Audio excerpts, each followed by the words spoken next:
tardes, Briceño. Buenos días, Napoleón, ¿cómo estamos? Bien, gracias. ¿Por qué tan optimista, qué bueno, sobre la caída del narcorrégimen? Mire, yo trato de no ser ni optimista ni pesimista, sino tratar de ser lo más realista posible. Y si queremos buscar, digamos, qué hay detrás de esa personal, estaba garantizada. La salud pública más o menos funcionaba, la educación más o menos funcionaba. En el caso venezolano no hay nada que uno pueda decir esto es un éxito del gobierno. Y eso hace que toda comparación es imposible. Tomando Zimbabue, a pesar de la distancia, al doctor Mugabe le iba muy mal en la parte económica y se dio cuenta y se fue al Fondo Monetario Internacional y hizo un programa de ajuste macroeconómico que dio un cierto resultado. En Venezuela todo lo que hacemos es para ir empeorando cada día. Y eso conduce necesariamente a que el gobierno caiga. Ok, pero ¿por qué, qué es lo que sostiene a Maduro? Porque mucha gente dice, bueno, pero si a Carlos Andrés Pérez lo destituyen en el Congreso Nacional, porque fueron los propios adecos quien lo destituyó para empezar, por una partida secreta, cosa que para muchísima gente es legal lo que él hizo, totalmente legal, porque esta gente que ha robado tanto, que está metido en el narcotráfico, que ha sido acusado internacionalmente como una banda de delincuentes y de criminales, ¿por qué dura tanto? ¿Quién sostiene a Maduro? Bueno, lo primero es que lo de Carlos Andrés Pérez ocurrió porque las instituciones funcionaban. En este momento funcionaban pero partidizadas, evidentemente. Bueno, sí, pero las cosas funcionan para bien y para mal. Sí. Pero funcionan. En el caso nuestro no hay una sola institución que uno diga que funcione, salvo, y ahí va la segunda parte de mi respuesta, las instituciones que se ocupan de la represión.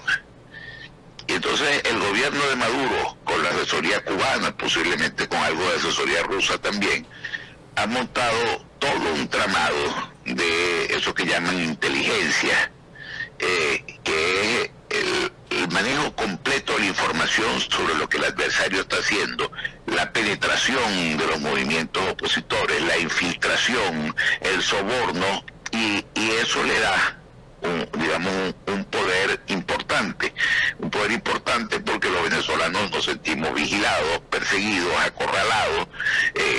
Cuando vamos a hablar mal del gobierno, miramos hacia los lados, no vaya a ser que alguien esté oyendo y que eso signifique que me quiten el carnet de la patria, que no me den mi bolsa CLAP, que me boten del trabajo. Es decir, toda esa estructura represiva, esa sí funciona, es lo único que funciona en Venezuela, y eso evidentemente ayuda a que un gobierno se sostenga, pero no indefinidamente. Ok, la pregunta va hacia atrás, y no porque nos gusta mirar hacia atrás, sino porque hay que conocer qué pasó en el pasado inmediato para saber qué es lo que está pasando ahora o para comprenderlo. Venezuela era uno de los países de mayor crecimiento mundial. El bolívar era en los años 50 y hasta los 60 la moneda más fuerte del mundo, junto con el marco alemán, más fuerte que el dólar. Se estaban creando obras, tú sentías al país crecer. Creció la enorme clase media como ningún otro en el gobierno, por ejemplo, del primer gobierno de Carlos Andrés Pérez. Uno veía un país en crecimiento, pero luego pasó algo, luego algo colapsó. Es verdad que el quinto plan de la nación del propio Carlos Andrés Pérez colapsa cuando viene, gracias a la bonanza económica tan grande, montones de personas que no se esperaban, y colapsaron los hospitales, etcétera, etcétera, especialmente gente que venía de las islas, de Colombia, de Perú, etcétera. Gente que se necesitaba porque era mano de obra. Pero ¿qué pasó con la dirigencia política? Que después de dos intentonas serias y graves de golpe, nunca se sentaron aparentemente para decir qué es lo que está pasando, qué estamos haciendo mal, por qué la gente que durante tantas décadas nos apoyó, porque era un pueblo fundamentalmente adeco, por qué ahora aparentemente nos están dando la espalda. ¿Qué falló en la dirigencia política? Mira, ese fenómeno, Napoleón, se está estudiando mucho en la ciencia política contemporánea, porque después de una época en que se creía que la democracia iba a imperar en todo el mundo, recordemos a Francis Fukuyama y aquello del fin de la historia. Bueno, eso que se llamó la tercera ola de la democracia, bueno, entra ahorita o ha entrado en un declive. Son muchos los países del mundo en los cuales las democracias se van desmoronando y terminan cayendo. Tenemos casos extremos que hemos visto, como en Turquía, en Europa Oriental, Hungría, Polonia, amenazas en ese mismo sentido en otros países. Hasta en los propios Estados Unidos hay un temor generalizado de que el gobierno de Trump termine siendo un factor de ruptura de un orden constitucional que tiene casi 3 siglos. Bueno, eso está ocurriendo en todas partes. En el caso específico de Venezuela, y no estoy rehuyendo la respuesta yéndome demasiado lejos, ocurre lo que ocurrió en esos países. Para mí, 2 factores que son muy graves. Uno es la desigualdad en la distribución del ingreso. La economía venezolana crecía mucho, como tú bien decías, muchos venezolanos pasaron a ingresar en la clase media, pero llegó un momento que coincidió además con una fuerte caída de los precios del petróleo, que ese camino hacia la igualdad se rompió y empezaron a perderse muchas conquistas sociales, muchas conquistas económicas, y la gente empezó a pedirle al gobierno que cumpliera con su función, que es, como antes decíamos, darle felicidad, y la felicidad supone empleo, educación, salud, etcétera. Si eso además va acompañado con corrupción, una corrupción que comparada con la que hoy existe eran robos de gallinas, pero corrupción al fin. Y esa corrupción nunca se llegó a combatir con el rigor absoluto que se requiere. Entonces, esa combinación de falta de equidad en la distribución de la riqueza y corrupción trae desesperanza. La gente dice, bueno, yo estoy mal, y estoy mal entre otras cosas porque algunos se roban lo que debía gastarse en que yo no estuviese tan mal. Y en consecuencia estoy dispuesto a apoyar a cualquier mesías, cualquier demagogo, cualquier gritón, cualquier analfabeta político que venga y diga, señores, esto está mal, aquí te están robando tu dinero, tú podrías vivir mejor. Y normalmente los programas que se asoman son tremendamente simplistas. No, ese tipo de gente que se aprovecha de esa situación no ofrece soluciones concretas. México va exactamente camino por ese derrumbe. Andrés Manuel López Obrador está ofreciendo la solución de todos los problemas a un país en el cual la distribución del ingreso es muy inequitativa y la corrupción es muy grave. Pero Gustavo, bueno, hoy en día sí. se puede tener una democracia sin ser populista. Es decir, ese populismo que metió primero la Iglesia y luego la dirigencia política y en especial los dirigentes democráticos, porque necesitaban complacer a la mayoría de a la mayor parte de la gente para que votaran por ellos, ¿no? Aunque no se pudieran cumplir muchos de los ofrecimientos, eso se llama populismo, y puede vivir una democracia sin el populismo, que tanto daño nos han hecho. Fíjate lo siguiente, siempre existe algún grado de populismo. En la democracia venezolana, durante los 20 primeros años de los famosos 40, sobre todo los primeros 15, nadie puede negar que tenía rasgos populistas. Cuando se ofrece reforma agraria, cuando se ofrece poner fin al analfabetismo, cuando se ofrece redistribuir la riqueza, cuando se ofrece incrementar la educación, crear liceos, universidades, infraestructura. Bueno, no todo se podía cumplir, pero bastante se cumplía. Y precisamente el desastre del populismo es cuando se reduce a ofrecer y no hay ni la voluntad, ni la competencia, ni la sabiduría para cumplir lo que se ofrece. Y cuando se deja de cumplir es que la situación se pone mal. El caso de Chávez es muy interesante en ese sentido. No es que la cosa se puso mal porque se murió Chávez y llegó Maduro. Todo lo que estamos viviendo hoy lo sembró Hugo Chávez. Todo el populismo venezolano es chavista. Ahora, ¿qué ocurre con el barril de petróleo a 120, 130? Pues el gobierno venezolano puede darse el lujo de poner la torta que fuera y siempre había dinero para comprar comida, para aumentar sueldos, y aunque eso no significara un crecimiento económico ordenado, la gente no estaba insatisfecha. Porque la gente está insatisfecha cuando no hay nada en el plato, cuando los niños van a la escuela y no consiguen maestros, no consiguen pupitres, cuando van al médico y no hay medicina.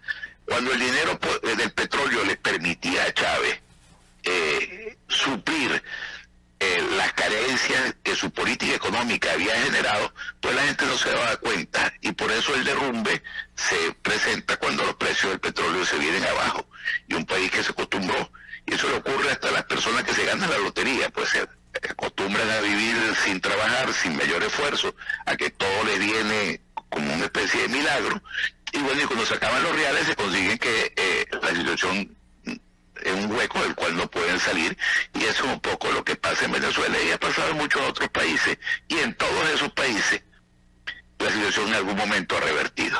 ¿Y qué ha pasado con la enseñanza que dieron los fundadores de la democracia venezolana? Aunque Arturo Urlaprieta dice que el fundador de la democracia es, o decía, Juan Vicente Gómez. Pero, en fin, ¿qué ha pasado con los muchachos que formaron Rómulo Betancourt, Rafael Caldera, Gustavo Machado, Jovito Villalba? ¿Qué pasó que aparentemente no supieron interpretar los cambios que había en el mundo? Por lo tanto, se le fue el país de las manos y ahora están viviendo en lo que están viviendo. Y estamos viendo, por ejemplo, a un tipo tan talentoso y tan preparado como Eduardo Fernández o con un Claudio Fermín apoyando a la dictadura. Bueno, yo creo que una de las cosas que pasó es que precisamente esos fundadores de la democracia no se dieron cuenta que había que darle paso a esos muchachos. Y recuerden que la crisis en Venezuela se acentúa con un segundo gobierno de Rafael Caldera, que hubo un segundo gobierno de Carlos Andrés Pérez, que salvo Rómulo Betancourt, que tuvo la gran sabiduría de retirarse y dejar paso a los demás, una de las razones por las cuales en Venezuela, pues no digo que sea la única ni muchísimo menos, pero una razón importante es que de alguna forma el sistema se cerró. La misma gente quedaba, repetía reelección, más intentos de reelección, y todo eso trajo como consecuencia una especie de gran frustración colectiva. El caso de Eduardo Fernández y Claudio Fermín ahora me parece muy lastimoso, porque son dos dirigentes que tuvieron un peso importante en la política nacional y hoy en día, a mi modo de ver, andan profundamente equivocados. Pero tú mencionaste a Carlos Andrés Pérez y el segundo gobierno de Carlos Andrés Pérez con algunas de las mentes más brillantes que ha dado Venezuela, como por ejemplo Miguelito Rodríguez, por citar a uno de los varios que tuvo, y por otro lado PDVSA con el triunfo de la meritocracia, iban a cambiar el país. Lo que pasa es que no eran populistas. Él ganó como populista porque ganó prometiendo cosas que no se podía cumplir. Pero es que si no, no ganaba, diría él. Pero ¿qué pasó? ¿Qué? No diga más nada. Carlos Andrés Pérez aplicó políticas correctas, pero eran totalmente contrarias a lo que había ofrecido. Ese fue precisamente su grave error. El segundo gobierno de Pérez tuvo rasgos, como tú muy bien lo señalas, muy positivos y empleó gente muy competente. Pero recuerden cómo llegó al poder. Él llegó al poder con el recuerdo de su primer gobierno, que fue malo y populista. Y llegó exactamente como llegan los populistas, ofreciendo de todo. Y resulta que lo que él tenía que hacer era algo que le iba a pegar al bolsillo de los venezolanos, que era un ajuste macroeconómico, que se hizo y se hizo exitosamente, pero los venezolanos no llegaron a ver el queso de la tostada. Y cuando apareció Hugo Chávez intentando un golpe de Estado, mucha gente dijo, bueno, este muchacho que está surgiendo, que es un militar del ejército venezolano, nos está ofreciendo un camino que no pasa por privaciones, que no pasa por apretarse el cinturón, que no pasa por ser más productivo, que no pasa por trabajar mucho más. Sí. Y vámonos con él. Y como dice... la tragedia de Pérez arranca de su origen populista. Y como dice mi esposa Ángela Sago, si este Chávez se hubiera alzado 10 años antes, nadie le hubiera hecho caso, nadie no hubiera sido nada. Exactamente. La tragedia que tuvimos es que se alzó y que le llegó a Venezuela el periodo de bonanza más grande de toda su historia, porque Venezuela tuvo dictadores, y dictadores como Marcos Pérez Jiménez, dictadores como Antonio Guzmán Blanco, que con los recursos que tenían hicieron mucho. Sí. Ahora imagínense lo que Marcos Pérez Jiménez o Antonio Guzmán Blanco hubiese hecho con los recursos que tuvo Chávez. Es decir, Venezuela vivió la tragedia de tener un dictador absolutamente ineficaz, incompetente, palabrero, ignorante, y que condujo al país al caos más total. y no es que estoy tratando de reivindicar la dictadura como forma de gobierno. Estoy diciendo que hasta los dictadores, cuando tienen dinero, hacen cosas. En el caso nuestro, la tragedia es que tuvimos un dictador con la suma de dinero más grande que ha habido en la historia de Venezuela, y lo que hizo fue hundir al país. Me estoy riendo cuando te estoy escuchando lo de Pérez Jiménez y compañía, porque cuando entrevisté a Marcos Pérez Jiménez, en un momento dado, él me dice, y se acordarán de mí. Y entonces yo para mí me dije, yo me voy a acordar de un dictador, ni hablar. Todos los días me acuerdo de él. Es como una maldición. Pero como todo el mundo se acuerda de Adecos y Copellanos con nostalgia. Ah, yo no. En cambio, yo no. Bueno, sí, pero tú no, uno, no tuviste que irte de tu país. Dos, tenían un ingreso económico, tus hijos iban a colegio, los hospitales más o menos funcionaban. Es decir, el país estaba enrumbado. Y uno podía estar en desacuerdo, y además la inmensa ventaja, cuando uno se cansaba, lo mandaba para el carrizo. Sí. Pero todo eso se nos acabó. Con Pérez Jiménez, eso de mandarlo para el carrizo no existía. Y esa nostalgia, pues es la nostalgia de las grandes obras públicas, pero es el desastre de la educación. Recuerda que cuando Pérez Jiménez cae, Venezuela es un país con altísimo índice de analfabetismo, que el sistema educativo estaba absolutamente por el suelo, que en Caracas había 4 o 5 liceos, y solamente unos 15 o 20 años más tarde había 300, 400 liceos. Bueno, es decir, déjame aclarar una cosa. El cualitativo lo trae la democracia. Sí, déjame aclarar una cosa. Cuando te digo que yo no los añoro, es que no quiero que regresen, sino que venga algo mucho mejor. Porque claro, si en Venezuela hubo una revolución... Sí, es que si en Venezuela... Déjame terminar esta idea para que la gente... Ajá, para que la gente... mucho más amplia. Claro, déjame terminar la idea para que la gente no vaya a tener una equivocada idea de lo que acabo de afirmar. Si alguien ha hecho una revolución en Venezuela, ha sido en primer lugar los adecos y después los copellanos. Una revolución en obras sociales, en obras de infraestructura, en educación, que la masificaron, es verdad, ¿no? Que multiplicaron las universidades. Solamente en la Universidad Central de Venezuela, dicho en privado por Fidel Castro, solo en la Central, hay más estudiantes universitarios que en toda Cuba, para empezar. La reforma agraria venezolana fue la que copió Fidel Castro, que se la copió completica. Que fue buena, mal o regular, eso es otra cosa. Pero si alguien ha cambiado Venezuela y le ha dado al pueblo venezolano, ¿cómo se llama?, un estatus superior, han sido los adecos y copellanos en el siglo XX. ¿Quién lo puede dudar? Estoy absolutamente de acuerdo, y agrego lo siguiente: cuando tú empezaste a referirte a los muchachos formados por la democracia, yo no pensé que te ibas a referir a Eduardo Fernández, a Claudio Fermín, sino a los becarios Gran Mariscal de Ayacucho. ¡Qué maravilla! Yo creo que Carlos Andrés Pérez va a pasar por esas becas Gran Mariscal de Ayacucho, por esa biblioteca Gran Mariscal de Ayacucho, por el apoyo inicial a las orquestas sinfónicas juveniles que ya se acabaron con la muerte, y con ahora con la dirección del régimen de Delcy Rodríguez. Pero eso son cosas de primera que hizo Carlos Andrés Pérez. Así es, absolutamente. Y esos muchachos formados en el programa Mariscal de Ayacucho ya no son tan muchachos, pero están en todas partes del mundo, y regresarán a Venezuela. Esperemos que regresen, sí. Lo que pasa es que si salieron muy jóvenes, ya hicieron su nueva vida en otros países. Pero al país le hace falta uno. Ese es un llamado que uno siente en cualquier parte, si está en Noruega o en Pakistán. El venezolano sigue siendo venezolano, y yo creo que muchísimos de ellos van a regresar. Y los que no van a regresar van a ayudar, mucho al país desde afuera. Bueno, Gustavo, muchísimas gracias. Tenemos que seguir conversando. Siempre ha sido gratísimo escuchar tus opiniones. Lo mismo digo, Napoleón. Y felicitaciones por todos esos artículos que estás escribiendo. Qué maravilla. Muchísimas gracias. Gustavo Tarre Briceño. Saludos, les habla Napoleón Bravo para invitarles a que nos sintonicen a través de aebestereo.com. Todos los días, de lunes a viernes a las 8 de la mañana, en 24 horas radio. También todos los días, 4 veces al día, de lunes a viernes, en tal día como hoy, en diferentes horarios, en la mañana y en la tarde. Y los fines de semana, sábado y domingo, desde las 3 de la tarde y hasta las 6, en nuestro programa de todos los años. Gente en ambiente, lo mejor de nuestra vida. aebestereo.com.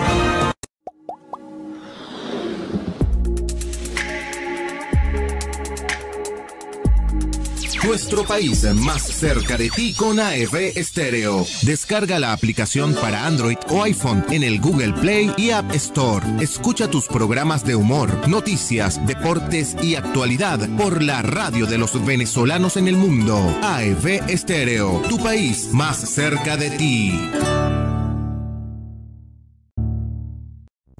Sound system.